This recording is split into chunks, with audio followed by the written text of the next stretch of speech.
route between Lake Bled and Slovenia's capital Ljubljana is both on and off main roads.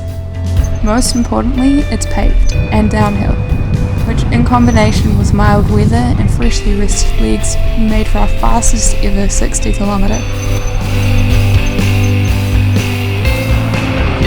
Quaint villages and beautiful landscapes made it an enjoyable ride, sprinkled with the occasional hair-raising driver.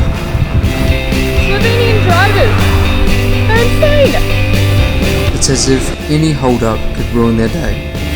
The further east we get, the greater the death wish drivers seem to have.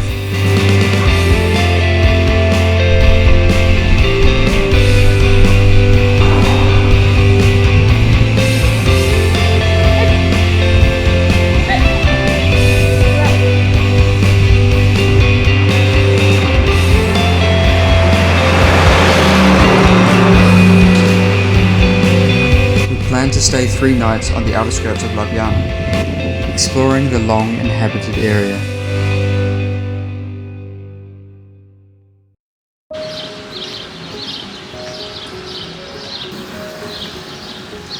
The city is overlooked by an elegant castle, rebuilt into a museum, telling stories of numerous groups of people that had been in the area for the past 4,000 years.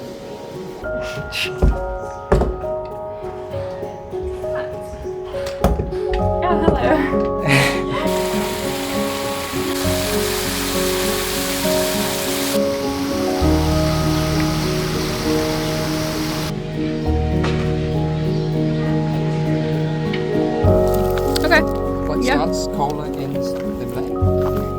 Or like... Yeah. Iced tea? That's kind of weird. Restocked, we set off southwest with only a vague plan to take an indirect route towards the Croatian border.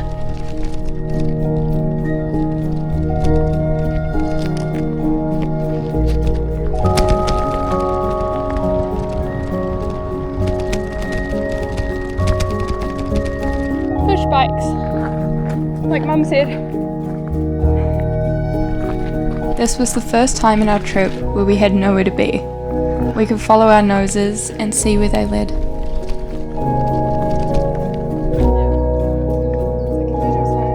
It didn't take long cycling down less ridden tracks till we encountered our first piece of evidence that we were re-entering the wild side of Slovenia. A bear sign. This was both thrilling and a little nerve-wracking, having never come across them before.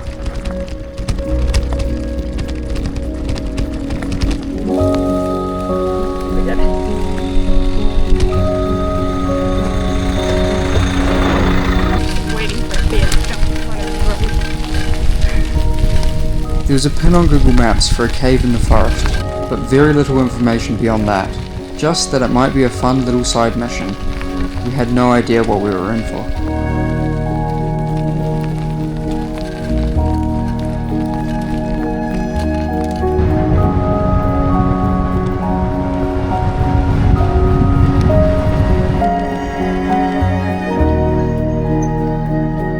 It's up there, I think.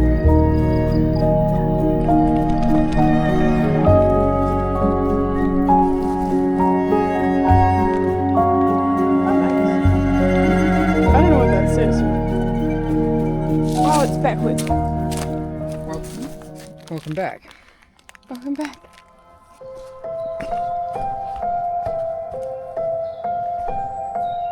Wow. Part of me also wonders if it got wet and it collapsed. Somewhat. Diamonds.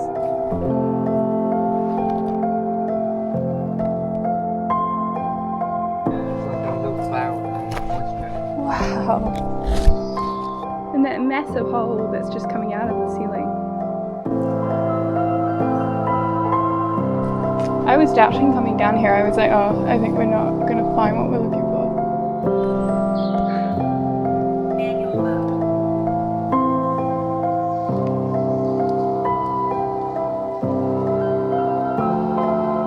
Vranja Jama, which roughly translates to Raven's Cave, was a far more immense and impressive cave than either of us had seen before.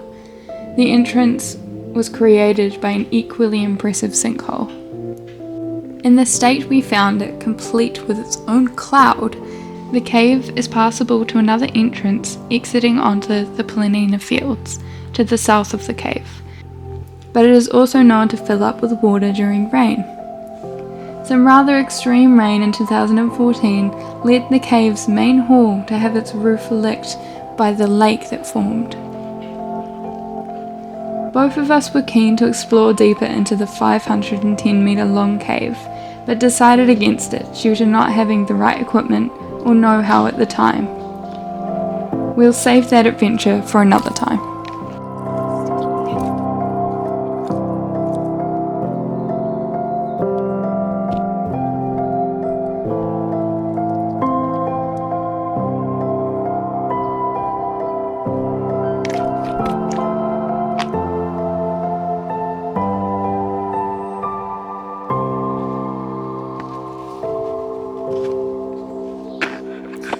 You just got caught. I can't see. There we go.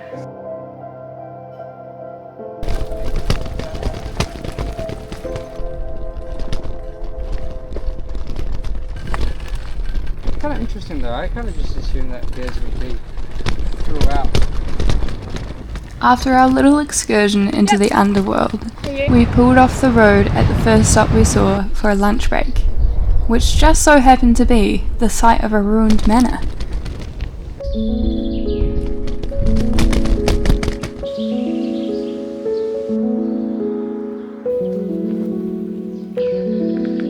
Dvorec Hošperk was built at some point in the beginning of the 17th century, at the foot of a medieval castle that was destroyed in an earthquake before the manor's conception. The last inhabitants of the property immigrated during the Second World War, leaving the once mighty manor to be occupied by passing armies and eventually burnt down in 1944. Now ruled over by a herd of goats, the shell of the manor and its surrounding park are partially preserved overlooking the Unica River, which meanders through the Planina Fields.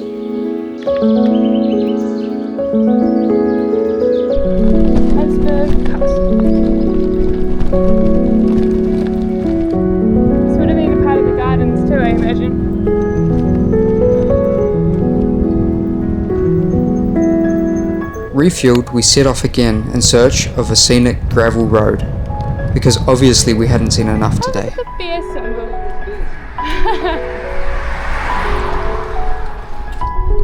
82 meters of ascent. Yeah, it felt like 120.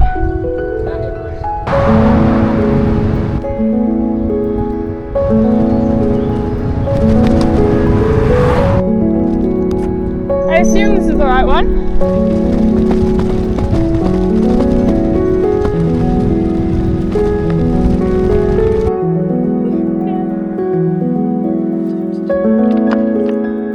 Along the unassuming gravel road, canyons, arches, and even more caves are linked by a river and scattered lakes. Somehow, I think this area was even more impressive than the last. What did I fucking say? Huh?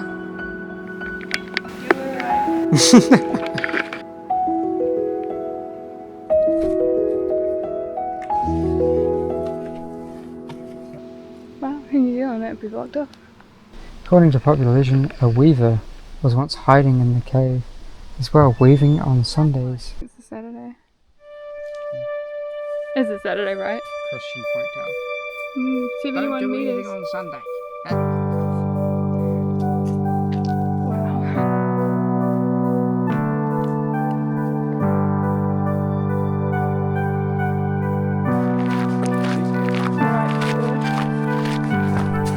Back to the box.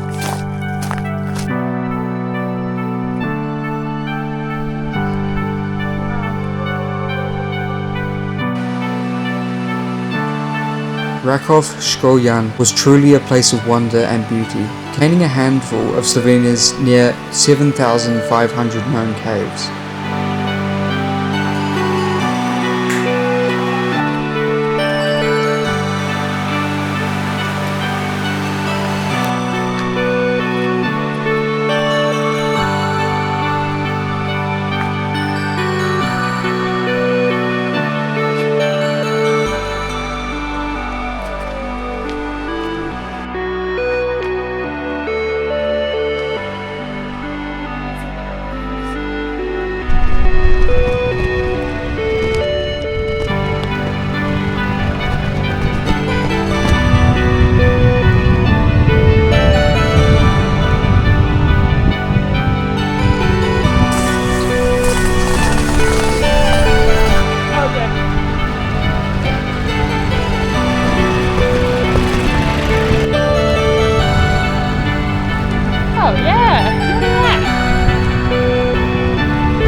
We ended the day at a free camp nearby, surrounded by wonderful people and awesome landscape.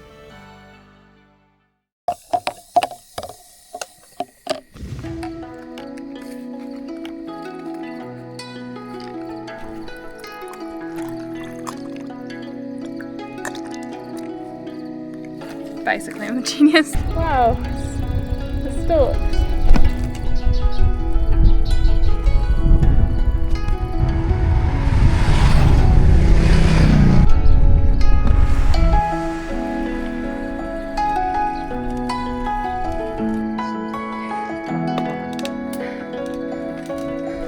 Yeah.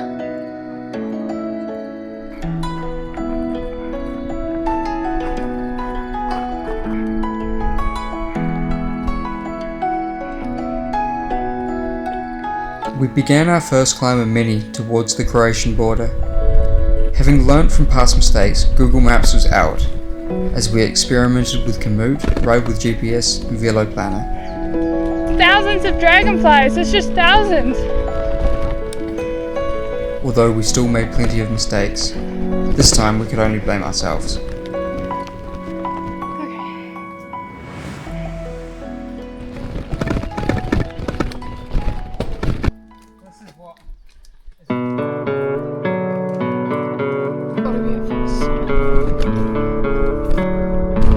Is it a false summit?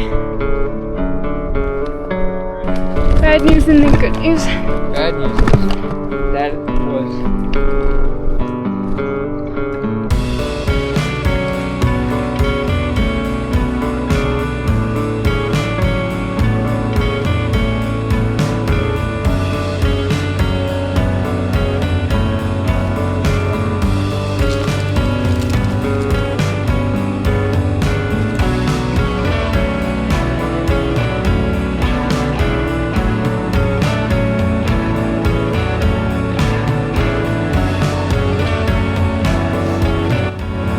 This is where type 2 fun kicks in. We cursed at the loose gravel and steep gradient, regretted our life choices while fighting our way up.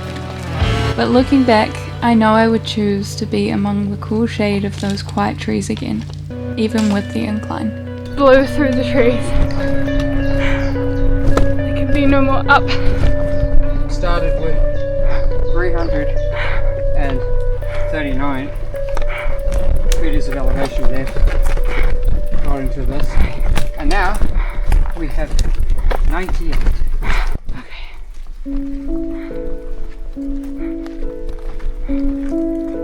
That adds up. It does add up. And then in that first K on time, we got peaked, and then we dropped, and then we slowly rising.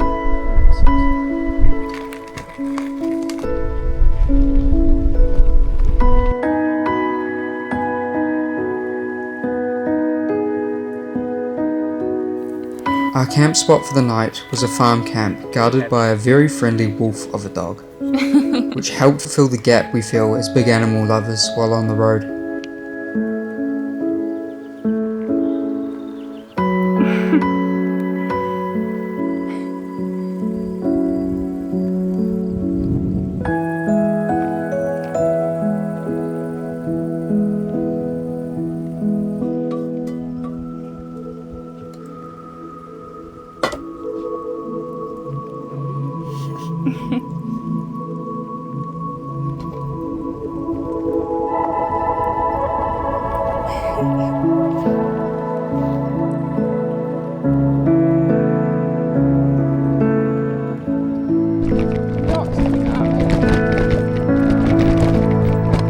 The grass is a little bit better, but not hugely.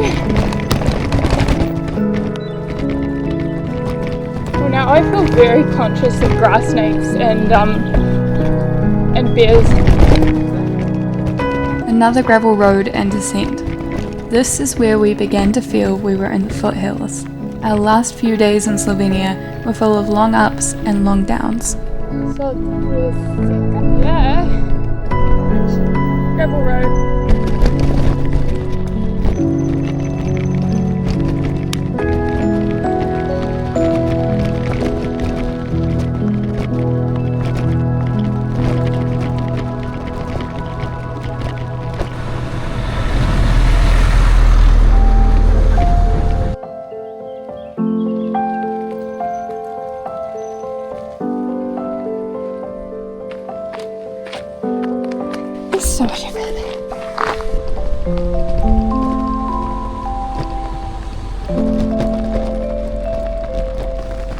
In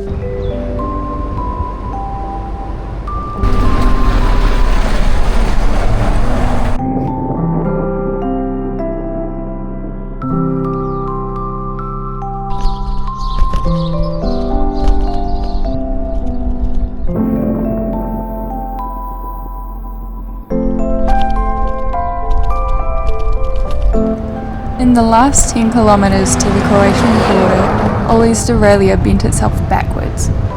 At the bottom of a descent and the start of our final ascent, we were very lucky a Slovenian man stopped to help us bend it back into place. Yeah.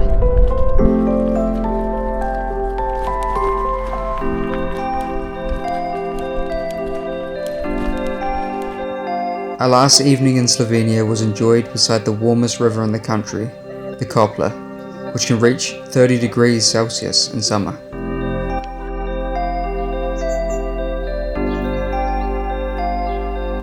From here we would cross the river into Croatia and then into Bosnia, where the mountains would become our new normal. We would begin to count metres of ascent rather than kilometres distance.